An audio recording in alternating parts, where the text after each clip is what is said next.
महाराष्ट्र विधानसभा निवडणुकीची तारीख जाहीर झाल्यापासून सर्वांना उत्सुकता लागून राहिली होती की उमेदवार कोण असणार. त्यामुळे प्रत्येक पक्ष आता त्यांच्या उमेदवारांची यादी जाहीर करू लागला आहे. सुरुवातीला भाजपाने केली, त्यानंतर अजित पवारांनी एबी फॉर्मचं वाटप केलं, त्यानंतर राज ठाकरेंनी 2 उमेदवारांची यादी जाहीर केली, त्यानंतर आता एकनाथ शिंदे यांनी सुद्धा त्यांच्या 45 उमेदवारांची पहिली यादी जाहीर केली आणि आता मनसेचे अध्यक्ष राज ठाकरे यांनी त्यांची दुसरी यादी म्हणजे सुरुवातीला त्यांनी अगोदर 2 उमेदवारांची नावे जाहीर केली होती. आता नंतर त्यांनी त्यांचे 45 उमेदवार असलेली दुसरी यादी जाहीर केलेली आहे. या यादीमध्ये सर्वात लक्षवेधी नाव ठरलं आहे ते म्हणजे अमित ठाकरे यांचं. होय, उद्धव ठाकरे यांचे सुपुत्र आदित्य ठाकरे हे अगोदरच रणांगणामध्ये उतरले होतेच निवडणुकीच्या, पण यावेळेस राज ठाकरे यांचे सुपुत्र अमित ठाकरे हे पहिल्यांदा निवडणुकीच्या रणांगणामध्ये उतरणार असून त्यांनी माहीममधून त्यांना उमेदवारी देण्यात आलेली आहे.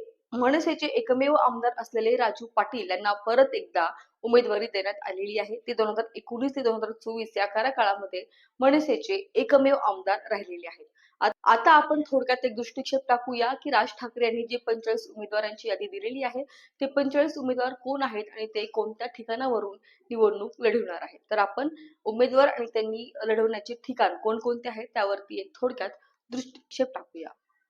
आहे मनसेची संपूर्ण यादी. याच्यामध्ये कल्याण ग्रामीण येथून प्रमोद रतन पाटील म्हणजे राजू पाटील यांना परत एकदा येथून उमेदवारी मिळालेली आहे.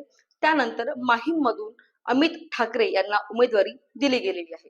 त्यानंतर भांडूप पश्चिम या ठिकाणाहून शिरीष गुणवंत सावंत यांना उमेदवारी देण्यात आलेली आहे. तर वरळी मधून संदीप सुधाकर देशपांडे यांना मनसेकडून उमेदवारी मिळालेली आहे. तर ठाणे शहर मध्ये अविनाश जाधव यांना उमेदवारी मिळालेली आहे. त्यानंतर मुरबाड या ठिकाणावरून श्रीमती संगीता चेंदवनकर या निवडणूक लढवणार असून कोथरूड मधून किशोर शिंदे हे निवडणूक लढवणार आहेत. तर हडपसर मधून साईनाथ बाबर यांना मनसेने उमेदवारी दिलेली आहे.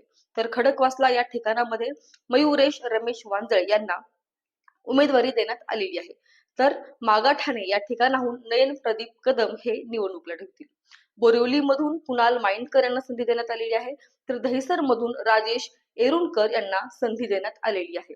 दिंडोशी या ठिकाणावरून भास्कर परब यांना उमेदवारी देण्यात आलेली असून वर्सोवा या ठिकाणातून संदेश देसाई हे निवडणूक लढवतील. तर कांदिवली पूर्व येथून महेश फरकासे यांना संधी दिली गेली आहे. गोरेगाव मधून वीरेंद्र जाधव तर चारकोप मधून दिनेश साळवी यांना उमेदवारी मनसेने देऊ केली आहे.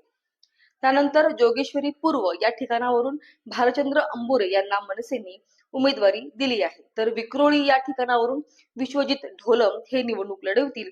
तर घाटकोपर पश्चिम मधून गणेश चुक्कल, घाटकोपर पूर्व मधून संदीप कुलथे आणि चेंबूर या ठिकाणावरून माऊली थोरवे हे निवडणूक लढवतील.